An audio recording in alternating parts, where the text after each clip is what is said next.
Hi കൂട്ടുകാരെ, പുതിയൊരു വീഡിയോയിലേക്ക് എല്ലാവർക്കും സ്വാഗതം. അങ്ങനെ ചീര് പറയുന്നുണ്ട് ജീവരാജിന്റെ മരണത്തിൽ എന്തൊക്കെ ദുരൂഹത തോന്നുന്നുണ്ട് എന്ന് ചീര് പറയുന്നുണ്ട് കേട്ടോ. അപ്പൊ ആ വാക്കുകൾ കേൾക്കുമ്പോൾ ദാസനും വിനയനും വല്ലാത്തൊരു പേടിയാവാണ്. അപ്പോഴാണ് ശബരി വിളിക്കുന്നത്. ശബരിയുടെ വിളി കേൾക്കുമ്പോൾ ദയ ശബരിയേട്ട പറയൂ എന്ന് പറയുന്നുണ്ട് കേട്ടോ. ഞാനിപ്പൊ തന്നെ വരാൻ നോക്കാം എന്ന് പറയുന്നു. അങ്ങനെ ചീര് പറയണേ, എന്റെ വിനയേട്ടാ, നമ്മളിവിടെ ഇങ്ങനെ നിന്ന അമ്മ മക്കളെ നോക്കി വല്ലാതെ കഷ്ടപ്പെടും, നമുക്കും പോവാൻ നോക്ക്, എന്നാ നീ റെഡി ആവാൻ നോക്ക് എന്ന് പറഞ്ഞിട്ട് ചീരുവിനെ മനഃപൂർവ്വം വിനയം പറഞ്ഞയക്കുന്നു കേട്ടോ. ഈ സമയം ദാസനെ ഇങ്ങനെ വിനയം നോക്കുന്നുണ്ട്. കാര്യങ്ങളെല്ലാം കൈവിട്ട് പോവുകയാണല്ലോ ഈശ്വര എന്ന ഭാവത്തിൽ ഇങ്ങനെ നോക്കുന്നുണ്ട് കേട്ടോ.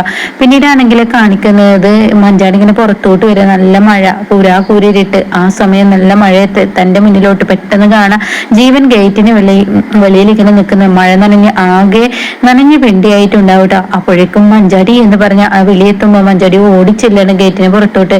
ജീവ എന്ന് പറഞ്ഞ് ഇങ്ങനെ വിളിക്കുന്നുണ്ട് കേട്ടോ. ജീവ, നീ വന്നോ? നീ എന്താ പറ്റിയത്? നിനക്ക് നിന്നെ ആരെങ്കിലും എന്തെങ്കിലും ചെയ്തോ എന്നൊക്കെയുള്ള ചോദ്യങ്ങളാവുമ്പോൾ ഉടൻ തന്നെ മഞ്ചാടിയോട് പറയാണ്, അത് ഞാൻ ഒഴുക്കിൽപ്പെട്ടതാണ്, ഞാൻ നീന്തി എത്തിയതാണെന്ന് പറഞ്ഞിട്ട്. എന്നാ വാ ജീവ, നിന്റെ അച്ഛനും അമ്മയും നിന്നെ കാത്തിരിക്കുന്നു, വാ അച്ഛ, ഇതാ എന്റെ ജീവൻ എന്ന് പറഞ്ഞിങ്ങനെ വിളിക്കുന്നു. ജീവ ജീവ എന്നിങ്ങനെ പറഞ്ഞു വിളിക്കുന്നത് മഞ്ചാടിക്ക് അബോധാവസ്ഥയിൽ പനിച്ച് തുള്ളിയിട്ട് ജീവനെ കാണാത്ത ആ ഡിപ്രഷൻ കൊണ്ടുണ്ടാവുന്ന ആ ഒരു കേടുകളാണ് കേട്ടോ.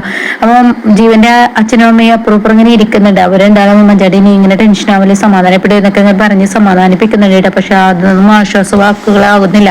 അപ്പൊ ഈ സമയം മഞ്ചാടി ഇങ്ങനെ മയക്കത്തിലോട്ട് പോയിക്കൊണ്ടിരിക്കുകയാണ്. പനിച്ചിട്ട് വിരൽ പനി പോലെ തന്നെ മഞ്ചാടിയുടെ ആ സമതലം ഇങ്ങനെ തെറ്റിത്തുടങ്ങാനായിട്ട്. അപ്പോൾ ഉടൻ തന്നെ അവിടെ പറയുന്നുണ്ട്, എന്തായാലും മോളെ ഇനിയിപ്പോ ഇവിടെ വെച്ചുകൊണ്ടിരിക്കാൻ പറ്റില്ല, നമുക്ക് ഇവളുടെ അച്ഛനെ അറിയിക്കാന്ന് പറഞ്ഞിട്ട്. അത് കേൾക്കുന്ന മഞ്ചാടിയുടെ ജീവരാജിന്റെ അമ്മ പറയണം, അത് വേണ്ട, അവർ ഈ സമയം അറിഞ്ഞു കഴിഞ്ഞാൽ ഒരു പക്ഷെ അവർക്ക് അത് പേടിയോ എന്തെങ്കിലും വരും, അതുകൊണ്ട് അവരെ അറിയിക്കണം, നമുക്ക് ഇന്ദ്രനെ അറിയിച്ചാല. അത് കേൾക്കുന്നിട്ട് ഉടനെ തന്നെ ജീവന്റെ അച്ഛൻ പറയണം, അത് തന്നെ അല്ലേ ഇന്ദ്രനെ അറിയിക്കാം, കാരണം കാര്യങ്ങളൊക്കെ അവനോട് പറയാനൊക്കെ നല്ലത്. വണ്ടിയും വേണ്ടേ, വണ്ടി അവന്റെ അടുത്തുണ്ടല്ലോ, അവനാവുമ്പോ കറക്റ്റ് ഇവിടെ ഇട്ട് വണ്ടി വരുമല്ലോ, അപ്പൊ അവൻ വന്ന് കൊണ്ടുപോകുന്നൊക്കെ ഇങ്ങനെ പറയുന്നേട്ടാ.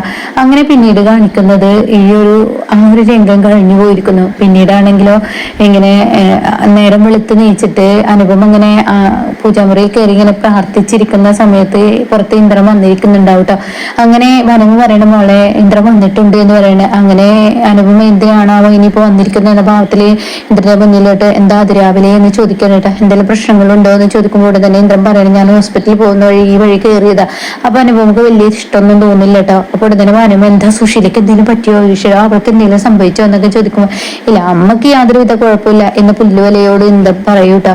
അങ്ങനെ പിന്നെ ആർക്ക് ഞാൻ മഞ്ചാടിയുടെ കാര്യം പറയാനാണ്, എന്താ എന്റെ കുഞ്ഞിനെ പറ്റിയത്, എന്റെ മോൾ എന്തെങ്കിലും അവിവേകം കാണിച്ചോ എന്ന് ഉടൻ തന്നെ അനുപമ ചോദിക്കുമ്പോൾ ഉടൻ തന്നെ ഇന്ദ്രൻ പറയാണ്, അവൾക്ക് ചെറിയൊരു പ്രശ്നമുണ്ട്, അവൾക്ക് ഡിപ്രഷൻ കൊണ്ട് അവളുടെ പനി കൂടിയിരിക്കുന്ന, അവള് ജീവനെ കാണാൻ അത്രയും ആഗ്രഹിക്കുന്നതുകൊണ്ട് തന്നെ അവൾക്ക് പനി കൂടുതലാണ് എന്ന് പറയട്ടെ. അപ്പൊ എന്റെ കുഞ്ഞിന്റെ അടുത്തോട്ട് എനിക്ക് പോകണമെന്ന് പറയണേ. ശരി, അങ്ങോട്ട് പോവാൻ നോക്കി എന്ന് പറയട്ടെ. പിന്നീടാണെങ്കിലോ ഇങ്ങനെ മഞ്ചാടി ഹോസ്പിറ്റലിൽ കിടക്കുന്ന ആ ഒരു രംഗാണ് കേട്ടോ. അങ്ങനെ ഡോക്ടർ വന്ന് പറയുന്നുണ്ട്, ആളെ മയക്കത്തിൽ നിന്ന് എണീറ്റ് കഴിഞ്ഞാൽ ഈ മരുന്ന് കൊടുക്കണം എന്ന് പറയുന്നുണ്ട്. അതിന്റെ അടുത്ത് മഞ്ചാടിക്ക് ചായയുമായി ജീവരാജിന്റെ അച്ഛനും വരുന്നുണ്ട് കേട്ടോ.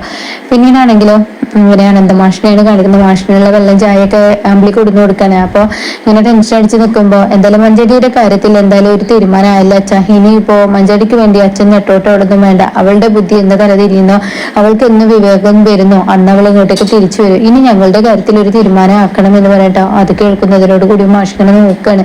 എന്തായാലും രഘുട്ടന്റെ കാര്യത്തിൽ ഓരോ തട്ടുമുട്ട് പറഞ്ഞ് അച്ഛൻ ഓരോന്നിങ്ങനെ നീക്കി കൊണ്ടുപോകും. ഞങ്ങളുടെ കാര്യത്തിൽ മാത്രമാണല്ലോ അച്ഛൻ ഇങ്ങനെ നീക്കിക്കൊണ്ട് പോക്ക് എന്നിങ്ങനെ പറയുന്നു കേട്ടോ. അപ്പൊ ആ വാക്കുകൾ അങ്ങ് കേൾക്കുമ്പോൾ വല്ലാത്തൊരു സങ്കടം തന്നെ മാഷിനുണ്ടെങ്കിലും മാഷിന്റെ ഉള്ളിൽ ഒതുക്കാണ്. അപ്പൊ ഈ സമയം ഉടൻ തന്നെ രഘു അങ്ങോട്ടേക്ക് വരുന്നുണ്ട്.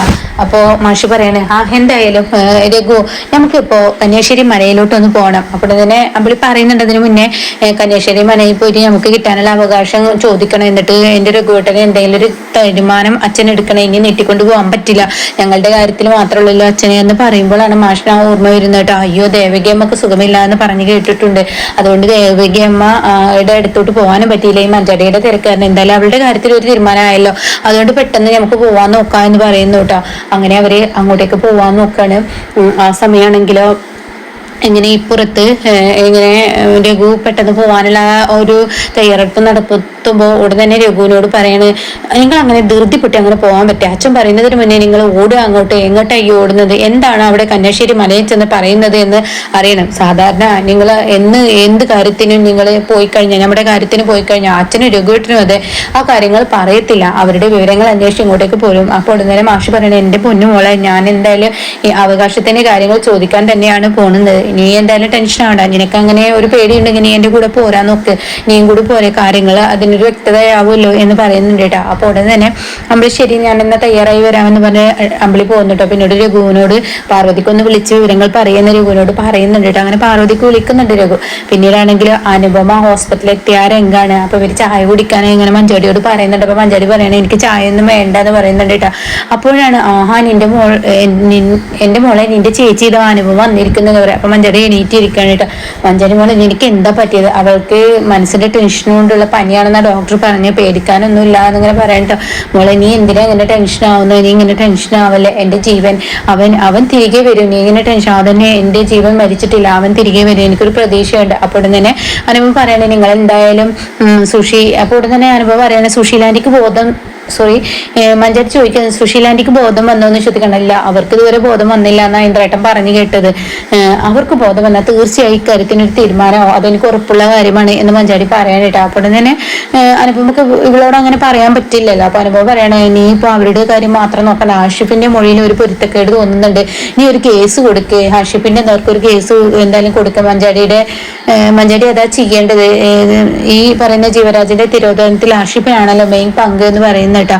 അപ്പൊ ഈ സമയം ജീവന്റെ അച്ഛൻ പറയണ ഞങ്ങൾ ഇന്ന് എന്തായാലും പോവാൻ നിൽക്കാണ്, കേസ് കൊടുക്കാനേ, മോളൊന്ന് സുഖമാവട്ടെ എന്ന് പറയാൻ കേട്ടോ. അപ്പൊ ഈ സമയം ഇങ്ങനെ ശ്വാസം മുട്ടൽ എന്റെ കുഞ്ഞിനെ എനിക്ക് കാണാത്തത് കൊണ്ട് വലിയ ടെൻഷനാണ് എന്നൊക്കെ പറഞ്ഞിട്ട് ജീവരാജിന്റെ അച്ഛന് അമ്മ കരയുമ്പോൾ അച്ഛൻ പറയണ, നീ ഇങ്ങനെ ഓരോന്ന് പറഞ്ഞിട്ട് മോനെ കുറിച്ച് ആലോചിച്ചിട്ട് എനിക്ക് ഇങ്ങനെ ശ്വാസം മുട്ടലിന്റെ അസുഖം നീ കൂട്ടല്ല, നീ ഒന്ന് മനസ്സിനെ ഒന്ന് ധൈര്യപ്പെടുത്ത്, നമ്മുടെ മകനെ നമുക്ക് തിരികെ കിട്ടും. അപ്പോൾ മഞ്ചാടി പറയാം എന്റെ ജീവൻ തിരികെ വരും എന്ന് പറയാം. അപ്പൊ അനുഭവം പറയണേ, നിന്റെ വിശ്വാസം നിന്നെ രക്ഷിക്കട്ടെ, എന്തായാലും അവൻ തിരികെ വരട്ടെ, എന്റെ മോളുടെ കൂടെ ഞാനുണ്ടല്ലോ എന്ന് പറയുമ്പോൾ ഉടനെ അത് വേണ്ട, ഞാൻ ഇവരുടെ കൂടെ പോലീസ് സ്റ്റേഷനിലോട്ട് എനിക്ക് പോകണം. അപ്പോൾ തന്നെ അനുഭവം പറയുന്നുണ്ട്, അതിനൊക്കെ സമയമുണ്ട് മോളെ, ആദ്യം നിന്റെ ആരോഗ്യം നിലനിന്ന് ശരിയാവട്ടെ, അതിനുശേഷം ആവാ എന്ന് പറയുന്നു കേട്ടോ. പിന്നീട് സച്ചിയാണ് കാണിക്കുന്നത്. സച്ചി ഇങ്ങനെ തന്റെ വീട്ടിലോട്ട് എവിടെ സാവിത്രി എന്ന് പറഞ്ഞിട്ട് ഇങ്ങനെ വിളിച്ചു വരികയാണ്. അപ്പൊ സാവിത്രി പുറത്തോട്ട് വരികയാണ്. എന്താ അച്ഛാന്ന് ഇന്ദുവും ചോദിക്കാണ്, എവിടെ ഗോകുൽ എന്ന് ചോദിക്കാണ്. അപ്പൊ ഉടൻ തന്നെ ഗോകുലേട്ടൻ ഇവിടെ ഇല്ല എന്ന് പറയണേ. ഇവന്റെ ഈ നടപ്പും കൂട്ടുകെട്ടും വല്ലാത്തൊരു മനുഷ്യനെ ടെൻഷനാക്കുന്നതാണല്ലോ, ഇവൻ അവിടെ കമ്പനിയിൽ ഒന്ന് ഉച്ചക്ക് മുഖം കാണിച്ചു പോയതാ, പിന്നെ ഇതേ സമയം എവിടോട്ട് എത്തിയില്ല, എവിടോട്ട് അവൻ പോകുന്നത്, പണ്ട് ഇവന് കൂട്ടുകെട്ട് ഉണ്ടായതുകൊണ്ട് ഒരുപാട് അനുഭവിച്ചിട്ടുണ്ട്, ഇനിയും ഞാൻ അനുഭവിക്കാൻ പോവുകയാണ് എന്നിങ്ങനെ സച്ചി പറയുമ്പോൾ ഉടൻ തന്നെ എന്ത് പറയണ, ഏട്ടാ ഇവിടെ ഇതുവരെ ഉണ്ടായിരുന്നല്ലോ, ഉച്ചക്ക് വന്ന് ഏട്ട എപ്പോഴാണ് ഇവിടുന്ന് പോയത്, ഏതൊരു കൂട്ടുകാരനെ കാണണമെന്ന് പറഞ്ഞിട്ട് ഏട്ടൻ പോയത്, അത് തന്നെ ഞാൻ പറഞ്ഞത്, അവന്റെ കൂട്ടാളികളും കൂട്ടുകാരും എന്നൊക്കെ പറഞ്ഞിട്ട് അവന്റെ ഈ നടത്തം വല്ലാതെ മനുഷ്യനെ അലയിപ്പിക്കുന്ന തോന്നുന്നു, എന്തിനാ നിങ്ങൾ ഇങ്ങനെയൊക്കെ പറയുന്നതെന്ന് സാവിത്രി പറയുന്നുണ്ട് കേട്ടാ. അപ്പൊ ആ സമയം എന്തെങ്കിലും ഇല്ലാതെ ഞാൻ പറയില്ല, എന്തായാലും ജീവരാജിന്റെ തിരോധാനം അത് കേട്ടോടെ എന്ത് പറയാനാ, അതിലിപ്പോ ഏട്ടന് പങ്കില്ലല്ലോ, അതിന് ഏട്ടന് പങ്കുണ്ടോ ഇല്ലേ എന്നൊക്കെ ഇപ്പൊ 2-3 ദിവസം കഴിഞ്ഞാൽ ഇപ്പൊ എന്തായാലും അറിയാൻ പറ്റും. ജീവരാജനെ 2 ദിവസം കഴിഞ്ഞിട്ടും കാണാതായാൽ പിന്നീട് കേസും കൂട്ടവും ഒക്കെ ആയാൽ പിന്നീട് വരാനിരിക്കുന്ന ഇതൊന്നും ആവില്ല എന്ന് പറയട്ടോ. അത് കേൾക്കുന്ന ഇന്ദുവിനും സാവിത്രിക്കും ഒക്കെ ഒരു പേടി വരുന്നുണ്ട് കേട്ടോ. പിന്നീടാണെങ്കിലോ ഇങ്ങനെ പഞ്ചരത്നത്തിന് ഇവര് കന്യാശ്ശേരി മനയിലോട്ട് പോകാൻ ഒരുങ്ങാണ്. അപ്പൊ കന്യാശ്ശേരി മനയാണ് കാണിക്കുന്നത്. അങ്ങനെ ഈ പറയുന്ന വല്യച്ഛൻ ഇവരുടെ ആ അച്ഛനുണ്ടല്ലോ, അവരിങ്ങനെ കയറി വരികയാണ്. അപ്പൊ തമ്പായി കയറി വരുമ്പോ തന്നെ പാർവതി പുറത്തോട്ട് ഇറങ്ങി വരുന്നുണ്ട്. അപ്പൊ അവിടെ കാര്യസ്ഥ നിൽക്കുന്നുണ്ട്, നീ അമ്മയുടെ അടുത്തോട്ട് അമ്മക്ക് ചികിത്സ തുടങ്ങിയിട്ടുണ്ടെന്ന് പറഞ്ഞയക്കുന്നുണ്ട് കേട്ടോ. പിന്നീട് പാർവതിയും തമ്പായും കൂടിയാണ് സംസാരിക്കുന്നത്. അപ്പൊ തമ്പായി പറയുന്നുണ്ട്, നമ്മൾ വിചാരിച്ച പോലെ തന്നെ കാര്യങ്ങളൊക്കെ നടന്നിരിക്കുന്നുല്ലേ, അത് നടന്നിരിക്കുന്നു എന്ന് പറയുന്നുണ്ട് കേട്ടോ. അപ്പൊ ഈ സമയം ഇനി എന്തായാലും മാഷിന്റെ കാര്യം ആലോചിക്കുമ്പോ കുറച്ച് ടെൻഷനുണ്ട് എന്ന് പാർവതി പറയാണ്. കാരണം അയാളുടെ ഇപ്പോഴത്തെ സാമ്പത്തിക അവസ്ഥ വളരെ മോശമാണ്, പൈസക്ക് വേണ്ടി ബുദ്ധിമുട്ടാണ് എന്നൊക്കെ അങ്ങനെ അമ്മായിയോട് പാർവതി പറയുമ്പോ അയാൾ അനുഭവിക്കണല്ലോ, അയാൾ ബുദ്ധിമുട്ടണല്ലോ, പിന്നെ മഞ്ചാടിയുടെ കാര്യം അറിഞ്ഞില്ലേ എന്ന് തമ്പായിയോട് ചോദിക്കാണ്. അപ്പോൾ ഉടൻ തന്നെ തമ്പായി പറയാണ്, മഞ്ചാടിയുടെ കാര്യം ഞാൻ അറിഞ്ഞു, എല്ലാ വിശേഷങ്ങളും ഞാൻ അറിയുന്നുണ്ട്, പാർവതി പറഞ്ഞിട്ടും മറ്റു വിവരത്തിലൂടെയും ഞാൻ അറിയുന്നുണ്ട്, പറയുന്നുണ്ട്. പക്ഷെ അയാൾ അത് അറിയണം, അയാൾ അർഹിക്കുന്നുണ്ട്. അയാൾ നല്ല പോലെ ഒരു കുടുംബവുമായിട്ടാണ് എൻ്റെ ഏട്ടന് ജീവിച്ചിരുന്നത്. എൻ്റെ ഏട്ടനെ ഇന്ന് ചിതയിലോട്ട് കൊടുത്തത് ആരാണ്? ഈ പറയുന്ന മാഷ് തന്നെ. ആ വാദ്യര് വന്നിട്ട് ലക്ഷ്മിയെ കൊണ്ടുപോയതിലല്ലേ എന്ന് ഇപ്പൊ നമ്മൾക്ക് പാർവതിയോടാണ് പറയുന്നത്. എൻ്റെ ഏട്ടന് ഇല്ലാതായത് എന്ന് പറയുമ്പോൾ ശരിക്കും പാർവതിയുടെ മുഖം ഇങ്ങനെ മാറി മറിയുന്നുണ്ട് കേട്ടോ. അപ്പൊ അയാൾ ചെയ്ത തെറ്റിന്റെ ഫലം ഇന്നിപ്പോ അയാളുടെ മകളിലൂടെ അയാൾക്ക് തിരിച്ചു കിട്ടുന്നു എന്ന് മാഷിനെ കുറിച്ച് പറയുന്ന ആ ഒരു സീനിലാണ് എപ്പിസോഡ് നിർത്തിയിരിക്കുന്നത്.